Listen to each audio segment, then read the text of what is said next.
मुंहिंजो नालो हरजीत राकेश देवानी आहे। मां बे दर्जे में पढ़ंदो आहियां। अॼु मां तव्हांखे हिकु नंढे छोकिरे जी पोयम ॿुधाईंदमि। छोकर नंढड़ो घर खां निकितो तकिड़ो तकिड़ो, हथ संदसि में छटी प्यारी टिक टिक टिक टिक टिक।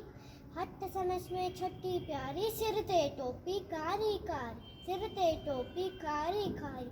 घुमंदो आयो नदी किनारे घुमंदो आयो। उते ॾिठाई वागू हिकिड़ो, अरे अरे वागू बिजलीअ वांगुरु छोकर दौड़ियो, केस ते वांगुरु केर ते टैकीअ में उते आयो नीनर, शीअ ॾिठाई साम्हूं केर। शीअ मथां टपंदी आई, पर छोकर चालाकी